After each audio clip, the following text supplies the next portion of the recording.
With so many different audio options on the market, how do you know which one is the right one to choose? Let's find out together.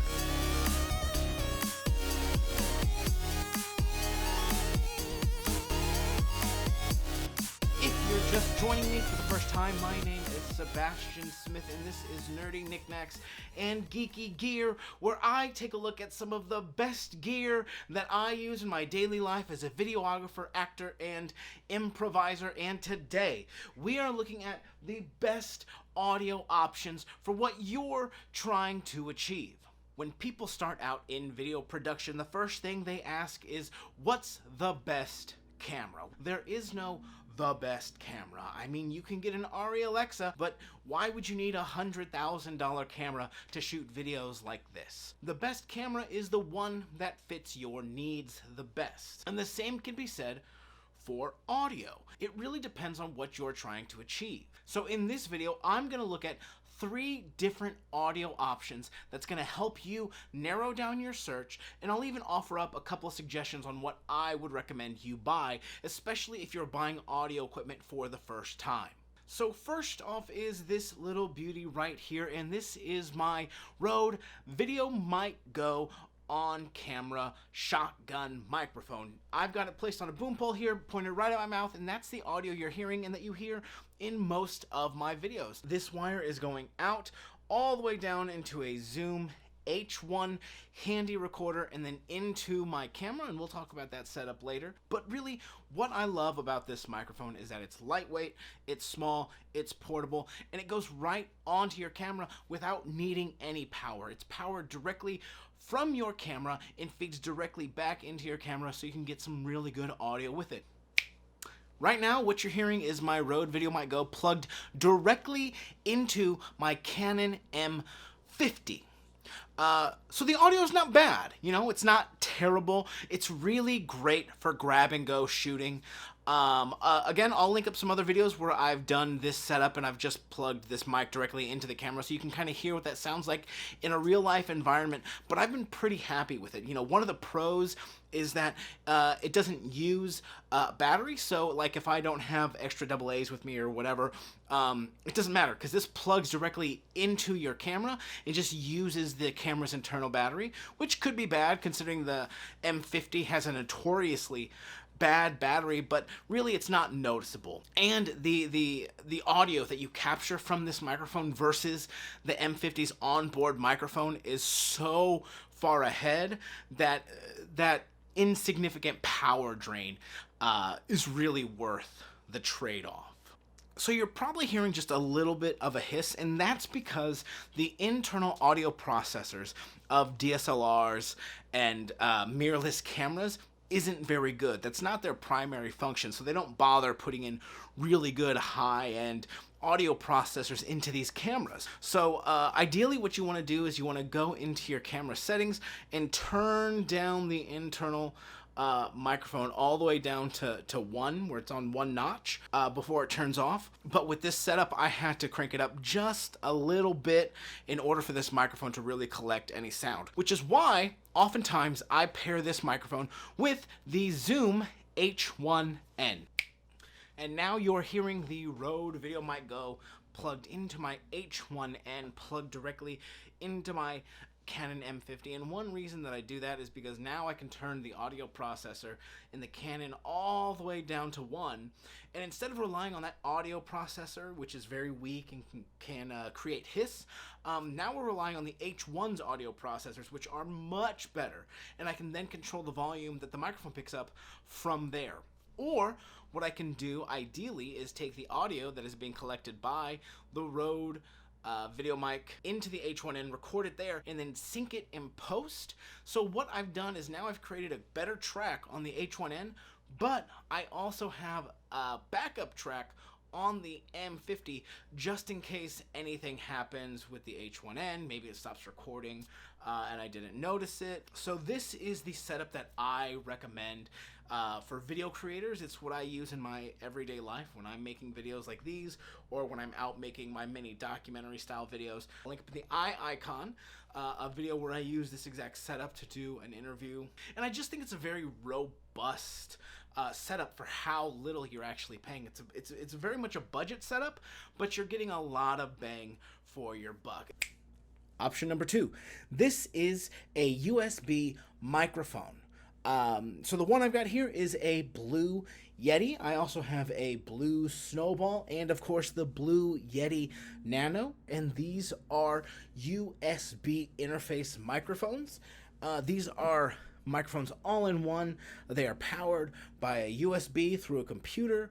They have different audio processors than your camera does. Right now I am collecting audio directly into my camera from my blue Yeti here. I'm monitoring the audio just to be able to hear it. That's another upside. And I'm also recording it into my computer. So again, I've got that scratch audio on my camera if I need it. I've got audio in here, and I'll be able to get a better audio recording from my computer. It's powered by the computer. It goes directly into the computer. So if you're live streaming, a USB microphone is going to be your best bet. And I honestly think the blue Yeti is probably still the king of those USB microphones, although the blue Yeti Nano is just as good. But I would definitely recommend getting either the Yeti or the Yeti Nano, because both the Yeti and the Yeti Nano have ports at the bottom, so you can monitor the audio as it's coming out. Again, one of the downsides to this, though, is you're definitely hearing a lot more room noise. Like, I'll shut up for a second and just let you hear. So you're probably hearing my air conditioner. I've got it going right now because it's freaking hot. There's construction going on right outside my window, plus there's a highway right here. So you're hearing a lot more of the environment, and you're getting more ambient noise. Plus I've got to be a lot closer in order for you to hear it. Like, see, when I'm definitely closer, you're gonna get that kind of like, hey, this is me on the radio, and I'm talking to you, coming to you live. When you're closer to the microphone, your voice is gonna sound bigger, bolder, darker.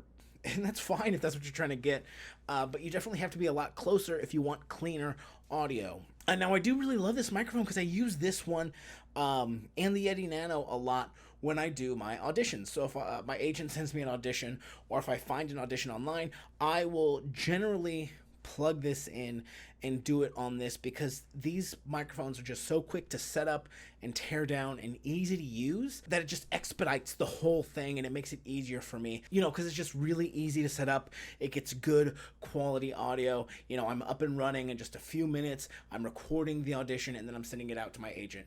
So number 3, my favorite audio recording option is kind of a cheat, because we talked about it in the beginning, is the H1n handy recorder.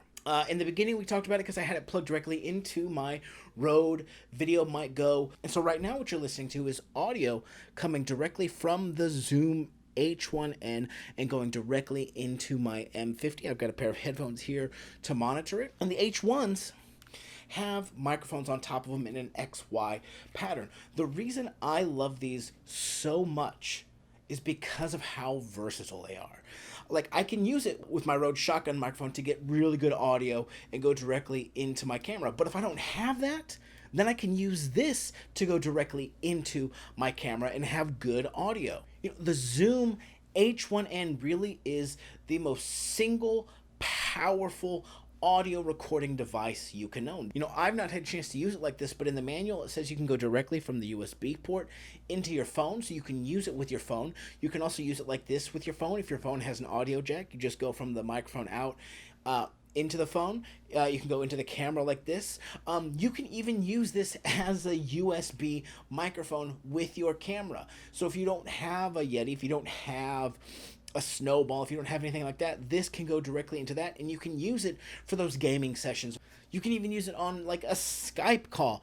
But barring all of that, take all of that out. Let's say you've got a camera like the Sony A6500 that doesn't have an audio in port. You can buy one of these and sync the audio in post. It's as easy as this. Ready?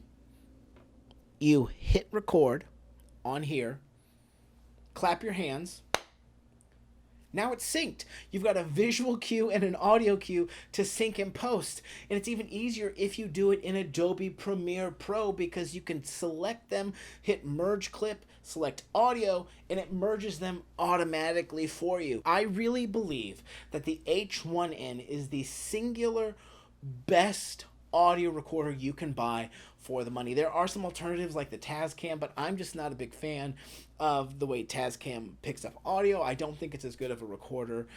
Sorry, Tascam, you guys put out some good stuff, but in this price range, the Zoom H1 and the Zoom H1n are the best audio recorders in this price range. So if I had $100 today to invest into audio gear and equipment, it would definitely be the H1n because you can use this to podcast. You can use this for video creation. You can put a lavalier or a lapel mic on this, clip it onto the subject's lapel right here, throw this in their pocket, and now you've got a wireless lapel microphone. So like I said, if I only had $100 today to spend on audio equipment, it would definitely be the H1n.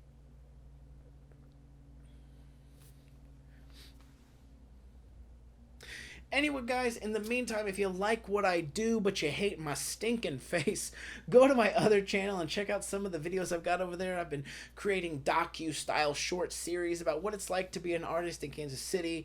This Friday, I've got a video coming out about what it takes to be a good improviser. So if that's something you're curious about, go ahead and go check that out over there. I'll leave a link in the eye icon or on the final screen or in the description below. If you liked any of this gear and you want to look more into it, or if you have any questions, let me know in the comments below. Let me know what your favorite setup was or what setup you're using now, and have any suggestions about how I can level up my gear. In the meantime, like, share, and subscribe. Thanks.